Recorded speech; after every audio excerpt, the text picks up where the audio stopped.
This program is sponsored by Orion Healthcare, located at Esiobwa, Kumasi. For further details, contact them on 050-925-1779. Orion Healthcare, innovative care, trusted expertise. All right. In as much as we want to look at it, just the physical structure, then we will say that it's not so much important. But it is, insofar as God's presence was there. Wherever God is, the place is holy. And so, even for the children of Israel, in coming into the sanctuary, they had this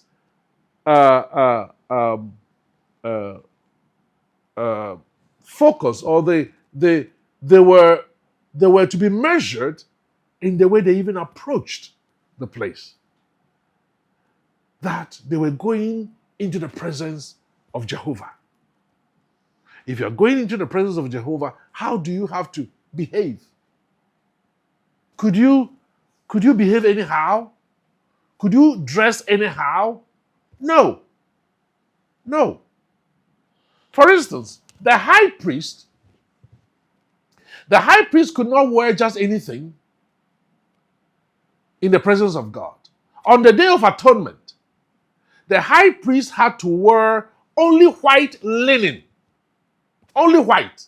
You know, he had this ephod and then that colorful apparel which he put on. Very, very beautiful. But on the Day of Atonement, he could not wear that into the presence of God. And what he wore, the white linen he wore, had to cover the whole hands.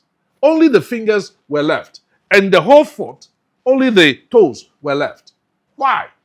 Because in the presence of God, what he needs is the righteousness of his Son. And not our righteousness, not our flesh. And that is why, as Christians, you see, everything that we say has a basis. When we say that women should dress well and cover up, it means that we should have a biblical basis for that. And the biblical basis is what I'm telling you now. When we are appearing before the presence of the Holy God, whom angels worship, human beings have to think twice. You cannot expose your flesh to God. Even in the building of the sanctuary, the stairs that led to the most holy, they built stairs. You couldn't build stairs, okay, leading to the most holy. No, because if you build stairs and the high priest was climbing the stairs, part of his flesh will be showing. That was an affront to God. All these things happen in the sanctuary. We are saying that we are absolved from that. How? What has changed? Nothing. Right? And also, I want us to understand that the physical presence of the sanctuary is not as important as the presence of the Creator himself there. Many a times, we start idolizing the creation or creatures rather than the Creator. And it is an irritant to God. For instance, when people start worshiping the sun because of its grandeur and its beauty, we start worshiping the sun and the moon rather than the one who created the sun and the moon. That is idolatry. And we can also make the Bible an idol. And many people are doing that. Yeah. We put the Bible under our pillow, that it will protect us. Is that what the Bible is saying? No. Did he say we should pray to God for protection, or we should put the Bible under our pillow? Right. You see, so if you're not careful, God ensured that it was all attention was upon him, God, not the objects. These objects were just symbols describing the plan of salvation. But the one who was giving the salvation was God. not the symbols. You understand? Therefore, if we recall in, I think, First Samuel, chapter, I'm not too, I think First Samuel chapter 9 or something, there was a fight between Israel and some other country. And Israel, Hophni and Phinehas had gone to war. And whilst they were at war, they were being defeated. And so they brought the ark to the war front. Why? Because the presence of the ark will bring them victory.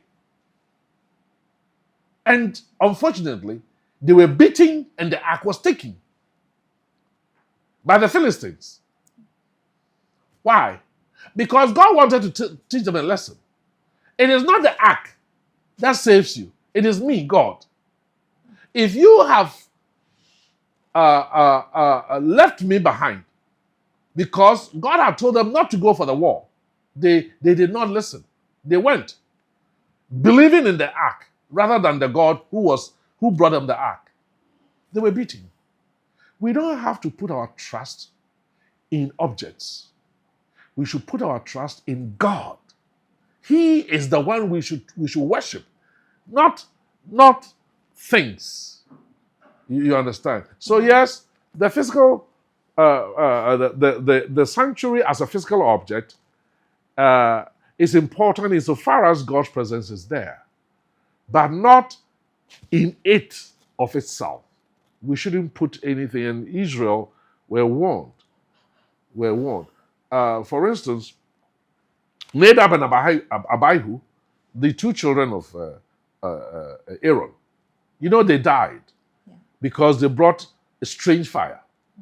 Why did they die? It wasn't the fire per se. Fire that was to be brought into the sanctuary was fire from the altar of sacrifice, because that is where God himself came to light up the altar. When they had said everything, God himself came to light it up. And that fire was what they were to take into the holy place when they were putting it in the altar of incense. But Nadab and Abihu, they were drunk. God loves us, but God will not change for us. That's one thing we need to know. God will never change for us. He is who he is. He loves you. He wants to save you. He has given you the directive how to live with him. Okay?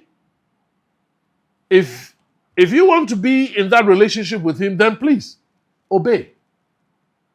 And don't try to explain or to live by your own standards. God is not a human being. No one has seen him. You understand? Yes. So give him respect. Thank you. And that brings us to the end of today's episode. The sanctuary was a classroom, not just of worship, but of heaven's intention.